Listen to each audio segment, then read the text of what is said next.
बिस्मिल्लाहिर्रहमानिर्रहीम। लाखों करोड़ों दुरूदो सलाम मोहम्मद मुस्तफ़ा सल्लल्लाहु अलैहि वसल्लम और आले मोहम्मद पर। मैं हूँ उमर दराज गोंदल। आज मंडे है और मंडे का मतलब ये है कि आज जस्टिस याया आफरीदी का पहला वर्किंग डे है और अभी आज अमली तौर पे उन्होंने अदालत का काम आज संभाला है। और अदालत के हवाले से जो पहली खबर उनकी अदालत से है कि केसेस की फिक्सेशन के लिए कि सिर्फ उनकी अपनी अदालत के अंदर एक हफ्ते के लिए 140 मुकदमात समाअत के लिए मुकर्रर किए गए हैं और मजमूई तौर पे पूरी सुप्रीम कोर्ट के 8 बेंचेस के सामने एक हफ्ते में 968 केसेस समाअत के लिए मुकर्रर कर दिए गए हैं। अब अगली खबर यह है कि हुकूमत कल से पैनिक दिखाई दे रही है, खासकर वो जिस तरीके से उन्होंने जस्टिस मंसूर को और जस्टिस मुनीब को शामिल किया प्रैक्टिस एंड प्रोसीजर कमेटी के अंदर, और अब आईनी बेंच वाला मामला है और आईनी बेंच वाले मामले के अंदर हुकूमत ये कहती है कि जस्टिस मंसूर मुतनाज़ा है वो शामिल ना हो और जस्टिस याया गैर मुतनाज़ा है वो भी शामिल ना हो। तो फिर कौन शामिल हो जी? फिर जस्टिस अमीनुद्दीन खान को हम लेके आना चाहते हैं या जस्टिस मंदोखेल को लेके आना चाहते हैं, लेकिन ये कैसे होगा? ये जुडिशल कमीशन के अंदर होगा।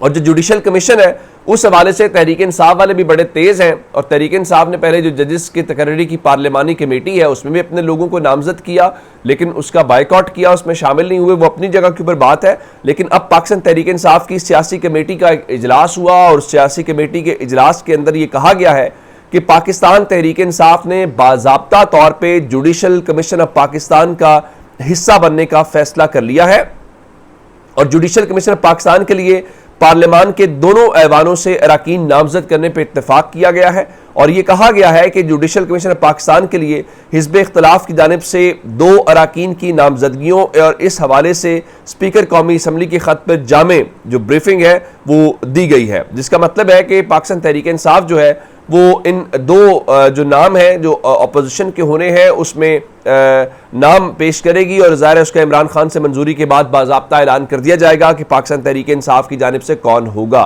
तो ये भी एक इंपॉर्टेंट डेवलपमेंट है, लेकिन उससे पहले आज की खबर ये है कि आज जस्टिस याया आफरीदी के पहले वर्किंग डे की एक खास बात यह भी है कि आज फुल कोर्ट इजलास होना है और फुल कोर्ट इजलास दिन 1 बजे है, जिसपे मुख्तलिफ अदालती उमूर जेर बहस आएंगे और इनकी परेशानी यही है कि अगर आईनी बेंच में खुद जस्टिस याया आफरीदी बैठ गए, उसके सरबरा बन गए तो क्या करेंगे, और जस्टिस याया आफरीदी ने अगर वक्ती तौर पर पूरी की पूरी सुप्रीम कोर्ट को आईनी बेंच में कन्वर्ट कर दिया फिर आप क्या करेंगे? तो अब इनको आगे गड़ा और पीछे खाई दिखाई दे रही है कि हम करें तो करें क्या। इस हवाले से मजीद अभी हिकमत अमली ये भी है कि तहरीक इंसाफ की आज पार्लिमानी कमेटी का अहम तरीन इजलास होगा और उन लोगों ने जिनको शोकॉज दिए गए थे उन्होंने उनका मुस्तकबिल क्या होगा वो भी फैसला होगा। और उससे हटके पाकिस्तान तहरीक इंसाफ जो है वो 1 नवंबर को जारी है जलसों के ऊपर वो पेशावर से आगाज करेंगे और उससे हट के एक और डेवलपमेंट ये है कि आज 25 से 26 दिन के बाद अडयाला जेल में समाअत होनी है और आज इमरान खान का गालिबन इंटरेक्शन होगा सहाफ़ियों के साथ। आज बहुत सारे सवालों के जवाब आने हैं। मिसाल के तौर के ऊपर अली अमीन गंडापुर के ऊपर इमरान खान का एतमाद है तो उस दिन क्या कुछ हुआ उसके ऊपर आपको बात सुनने को मिलेगी। फिर आईनी तरमीम को लेके, फिर काजी फाइज ईसा को लेके, नए आने वाले चीफ जस्टिस को लेके क्या हिकमत अमली है, आज इमरान खान खुल के बात करेंगे और सहाफ़ियों से जैसे वो बात करते हैं फिर वो रिपोर्ट करते हैं। तो आज भरपूर खबरों वाला और भरपूर उस हवाले से अहम दिन है। अब आते हैं इस बात के ऊपर कि एक तवील अरसे से एक भरपूर बातें हो रही हैं कि देखें जी वो बुशरा बीबी की रिहाई या ज़मानत हुई तो वो डील का हिस्सा है, अलीमा खान और उज़मा खान रिहा हुई तो वो डील का नतीजा है। उस पर अंसार अब्बासी के जरिए खबरें लगवानी पड़ी और कहा गया नहीं इस चीज़ का कोई ताल्लुक नहीं है। फिर राना सनाउल्लाह को मॉडल टाउन लाहौर में बैठ के बताना पड़ा कि नहीं कोई डील नहीं है। अब पता चला ये तो यूरोपीय यूनियन से डर गए और यूरोपीय यूनियन का इतना डर है, मुझे इस चीज़ का इल्म नहीं था। कैसे? हामिद मीर का दावा यह है कि ये जो इमरान खान की अहलिया की और उनकी बहनों की रिहाई है वो किसी डील का नतीजा नहीं है, बल्कि असल बात यह है कि यूरोपीय यूनियन का यानी EU का एक जो वफ्द है वो इस वक्त पाकिस्तान के अंदर मौजूद है और आप जानते हैं कि पाकिस्तान को तिजारत के लिए एक GSP+ का स्टेटस होता है और उसका रिव्यू होना होता है। उसके कुछ पैरामीटर्स होते हैं और वो पैरामीटर्स ये होते हैं कि मिसाल के तौर पे इंसानी हुकूक क्या सूरत हाल है, बाकी बहुत सारे उनके जो अपने उन्होंने पैमाने रखे हुए हैं।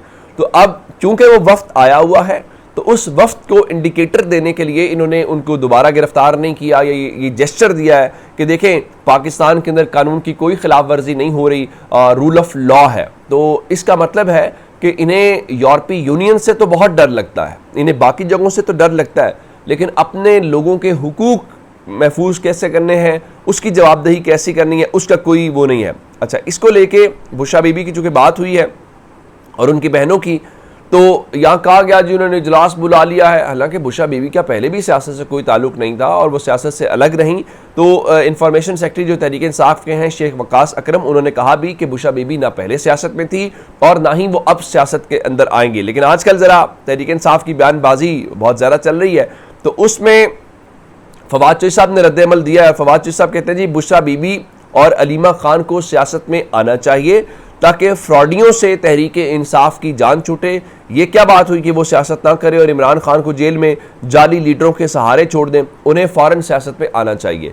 चले, चौधरी साहब की ख्वाहिश तो हो सकती है या उनका ख्याल है या खुशगुमानी है, लेकिन अगर उसी तरीके से पाकिस्तान तहरीक इंसाफ को भी इमरान खान की बहनों ने या उनकी अहलिया ने टेक ओवर किया, तो फिर लोग उनके और इमरान खान के मुखालिफिन वही सवाल उठाएंगे कि मुस्लिम लीग नून और पीपल्स पार्टी में क्या फ़र्क है, वो भी तो फैमिली लिमिटेड कंपनीज़ हैं। तो यहाँ पे तो यही इमरान खान की ख़ास बात है कि आप ये नहीं कह सकते कि अगर उस्मान बुज़ार भी वज़ीर आला लग गया तो उसका इमरान खान से कोई रिश्ता तो नहीं है। अगर अली अमीन गंडापुर खैबर पख्तूनख्वा में वज़ीर आला आ गए हैं तो वो उनके रिश्तेदार तो नहीं है। 3 हुकूमतें तहरीक इंसाफ की आई और तीनों में मुख्तलिफ वज़ीर आला थे, जिसमें महमूद खान को हमने देखा, जिसमें हमने अली अमीन गंडापुर को देख रहे हैं, परवेज़ खटक को देखा, और उनमें से कोई एक शख्स भी इमरान खान का रिश्तेदार नहीं था। पंजाब इमरान खान का कोई रिश्तेदार नहीं था, वफाकी हुकूमत इमरान खान का कोई रिश्तेदार नहीं था। तो उनका उसूल तो बड़ा वाज़े है और मेरा नहीं ख्याल कि इमरान खान भी इस बात को लाइक करेंगे कि उनकी फैमिली में से कोई आए। हाँ, कोई खुद जिस तरह हसान को हमने देखा, हसान न्याजी को, अब चीज़ें इवॉल्व होती हैं, ज़ीरो से आप स्टार्ट करते हैं तो फिर तो बात समझ आती है। एक इमरान खान और बुशरा बीबी के मुतालिक ख़बर और सुन लीजिए, और वो ये है कि इमरान खान और बुशरा बीबी के एक केस में जो अबूरी ज़मानत है वो उसमें तोसी के हवाले से कहा गया जी बुशरा बीबी बीमार हैं और हाजिरी से इस्तिस्ना की दरख्वास्त दायर की गई है, और ये एडिशनल डिस्ट्रिक्ट सेशन जज अफजल मजोका ने समात की। सलमान सफदर और खालिद यूसुफ चौधरी पेश हुए और ये कहा गया कि उनकी तबीयत ठीक नहीं है, डॉक्टर्स ने उनको 1 हफ्ते का रेस्ट दिया है, वो पेशावर में सफ़र नहीं कर सकती। आज सुबह उनका चेकअप हुआ है, कानों का इन्फेक्शन और शदीद सर दर्द है। तो अदालत ने फ़िलहाल जो समात है वो 4 नवंबर तक यानी अगले मंडे तक इसको मुलतवी कर दिया। अच्छा, एक चीज़ और है, काजी फायज़ ईसा चूँकि अब मुल्क से इस वक्त बाहर है, वो चले गए, आते या नहीं आते ये तो पता चलेगा। अब जिनके लिए उन्होंने खिदमात सर अंजाम दी, उन्होंने कल परसों से आसमान सर पे उठाया हुआ था और कहा गया देखो हमने जस्टिस काजी फायज़ ईसा की कदर नहीं की।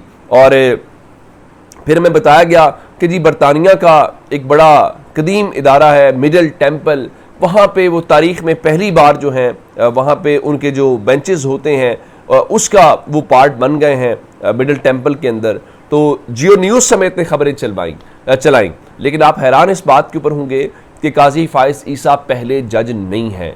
इससे पहले वो जस्टिस आयशा मलिक जिनके बारे में वो इतना बुग्ज़ रखते थे, जिनके बारे में वो उनको पसंद नहीं करते थे, जस्टिस आयशा मलिक साहिबा उनसे पहले मिडल टेम्पल के अंदर जो है वो हैं बेंच की मेंबर हैं। तो इसका मतलब है आयशा मलिक साहिबा नंबर 1 थी, और ये कोई गैर मामूली बात नहीं है। असल बात यह है कि वहाँ पे 510 मामूल के और 107 सीनियर रिटायर्ड बेंचेस जो हैं वो शामिल हैं, और जो मुख्तलिफ लोग उसमें दुनिया भर से शामिल किए जाते हैं। तो जो चीज़ आयशा मलिक साहबा पहले कर चुकी हैं, लेकिन आप उनको हाईलाइट भी नहीं करना चाहते, बर्दाश्त भी नहीं करना चाहते, और काजी फायज़ ईसा को इसलिए कि उस शख्स ने पाकिस्तान का ये हाल किया।